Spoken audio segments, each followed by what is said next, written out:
প্ৰথমে জীৱন বাতৰ মঞ্চলৈ স্বাগতম জনাইছোঁ। মই আজি উপস্থিত আছোঁ দিচাংমুখৰ বাহিৰ লিগিৰিবাৰী গাঁৱত। এই আপোনালোকে দেখিছে এটা পুৰণা জাহাজ ঘাট, বাহিৰ লিগিৰিবাৰী গাঁও, দিচাংমুখ, শিৱসাগৰ, অসম। শ্ৰী শ্ৰী দুৰ্গা দেৱী থান। এই গেটৰ পৰা প্ৰৱেশ কৰিব পাৰি। আপোনালোকে দেখিছে এই গেটটোত এটা স্মৃতি বিজড়িত আছে। এইটো এটা পুৰণি ঘাট। এয়া দাতা ৰাহুল পাঙিং আৰু পিতৃ শ্ৰীযুত উত্তল পাঙিং, মাতৃ শ্ৰীযুতা অৰ্চনা পাঙিং দেৱৰ সোঁৱৰণত এই তোৰণ গেটটো বনোৱা হৈছে। আমি সঁচাকৈ গৌৰৱান্বিত। সেইটো পুৰণা ঘাট, আগতে টেকেলি ফুটা মাতমৰা ঘাট বুলি আমি শুনিছিলোঁ। এতিয়া টেকেলি ফুটা আৰু মাতমৰা ঘাট প্ৰায় আমি সেই ঘাটৰ নামটো কম শুনিছোঁ। বিশেষকৈ আমাৰ দিচাংমুখলৈকে যোৱা ৰাস্তা দি এইফালেদি চমু ৰাস্তা এটা আছে। এয়া এই ৰাস্তাদি গ'লে বৃহস্পতি বজাৰ, আজি বৃহস্পতি বজাৰ হয়।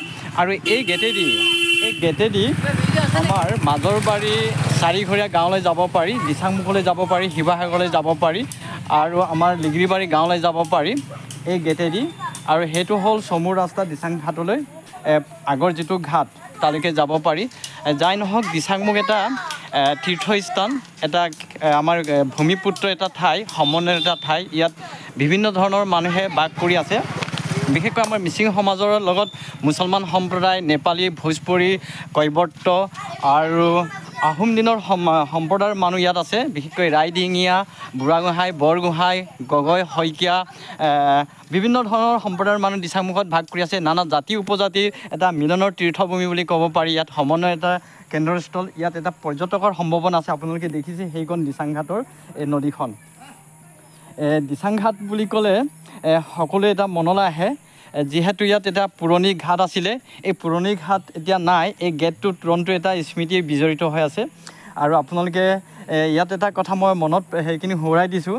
বিশেষকৈ দিচাংমুখক লৈ বহুজন বিশিষ্ট কবি, স্বনামধন্য লেখক লেখিকাসকলে কবিতা লিখিছে, প্ৰবন্ধ লিখিছে, উপন্যাস, চিনেমা বনাইছে, ইত্যাদি বনাই আছে। যাই নহওক, আমি যিসকল দিচাংমুখলৈ অহা নাই বা কোনোদিন দেখা নাই, তেখেতসকলক আমি আহ্বান জনাইছোঁ দিচাংমুখলৈ এবাৰ আহক। দিচাংমুখতে সেইখিনি ক'বলৈ গ'লে গাখীৰতে মহৰকুটি, দিচাংমুখতে চৰচাপৰি। আপুনি দেখিছে এইখন কিমান এটা অনুপম সৌন্দৰ্য, এটা নান্দনিক প্ৰকৃতিৰ এটা দৃশ্য আপোনালোকক দেখুৱাইছোঁ। ইয়াত চাওক, এইখন দিচাং নদী। আজিৰ সেই এনেকৈ এটা শুভ দিনত এটা মোৰ মনত এটা কবিতা এটা মনত পৰিছোঁ।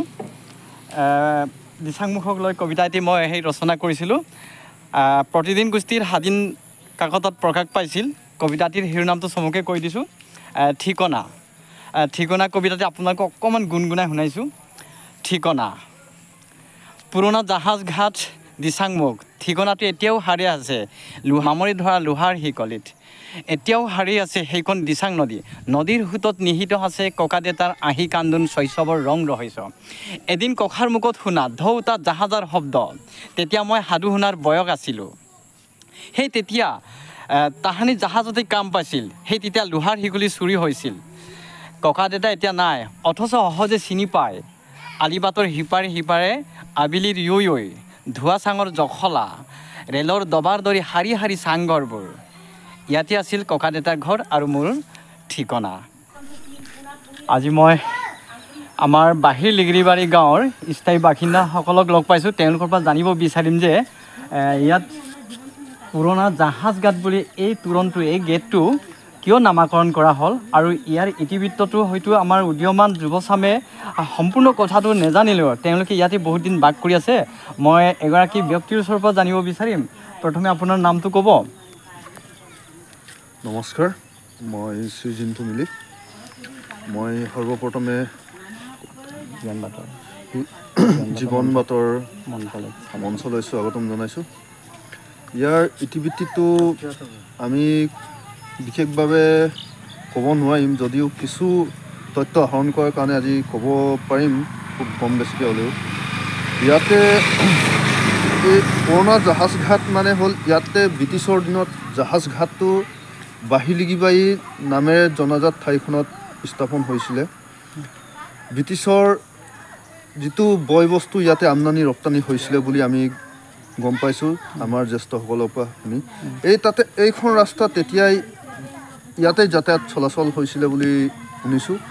এইকাৰণে ইয়াত আমি পুৰণি জাহাজঘাট নামটো নামাকৰণ কৰিবলগীয়া হ'ল তাৰপিছতে যেতিয়া ব্ৰিটিছৰ জাহাজঘাটটো ইয়াৰ পৰা উঠি গৈছে তেতিয়া আমি নতুনকৈ বাহিৰ লিগিবাই গাঁওখনৰ এটা অংশ হিচাপে ইয়াত বাহিৰ লিগিবাই নামটো নামাকৰণ কৰা হৈছে ঠিক তেনেধৰণে আমাৰ ইতিবৃত্তিটো তেনেধৰণৰ আৰু বহুত ধন্যবাদ ৰিণ্টু মিলি ডাঙৰীয়ালৈকে আমাৰ মাজত আছে এগৰাকী শিক্ষক এইখন গাঁওখনতে তেওঁ শিক্ষকতা কৰি বহুত দিন আছে আপোনাৰ পৰা জানিব বিচাৰিম যে এইখন আপুনি গাঁৱতে বহুত দিন শিক্ষকতা কৰি আছে যে শৈক্ষিক পৰিৱেশটো বা গাঁওখনৰ উন্নতি সাধন কেনেকুৱা ধৰণৰ বৰ্তমান পৰিস্থিতি আপুনি অকণমান ক'ব নিশ্চয় নমস্কাৰ মই জীৱন বাটৰ আমাৰ ইউটিউবাৰ অনুজ নহ'লে মই ধন্যবাদ জ্ঞাপন কৰিছোঁ মই আজি 1992 চনৰ পৰা ইয়াত শিক্ষকতা কৰি আছোঁ হয় এইখন আমি পুৰণি জাহাজঘাট বুলি গেটখন দেখাৰ লগে লগে আমাৰ অতীতৰ কথা মনলৈ আহে হয় কিন্তু ইতিবৃত্ত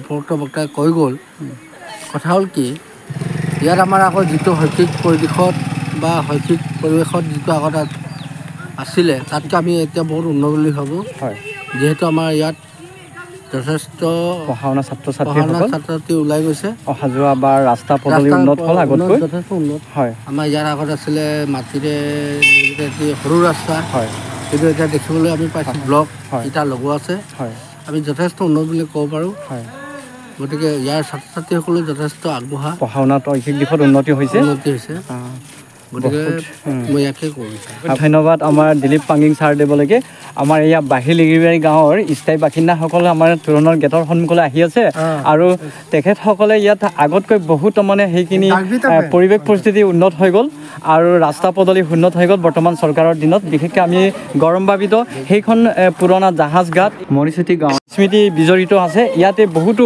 বুঢ়া মেতাসকল এতিয়াও বাস কৰি আছে বৰ্তমান ককা দেউতা নাই যদিও আমাৰ সেই তোৰণ গেটটোৱে অতীতৰ যিখিনি কৰ্মৰাজীসকলক ৰিঙাই থাকিব আৰু উদীয়মান যুৱ চামসকলকো তেওঁলোকে সেইখিনি এই গেটটোৱে ৰিঙাই থাকিব মনত সোঁৱৰাই থাকিব আজি যিসকল লিগিৰিবাৰী গাঁৱৰ স্থায়ী বাসিন্দাসকলক লগ পালোঁ একাংক দৃশ্যই আপোনালোকক মই প্ৰদৰ্শন কৰিলোঁ আৰু বাকী সময় পালে পৰৱৰ্তী সময়ত পুনৰবাৰ আমি জীৱন বাটৰ মঞ্চত আপোনালোকক পুনৰবাৰ আমি দেখুৱাবলৈ চেষ্টা কৰিম আজিৰ এই কাৰ্যসূচীটো অতি চমুকৈ সামৰণি মাৰিছোঁ ধন্যবাদ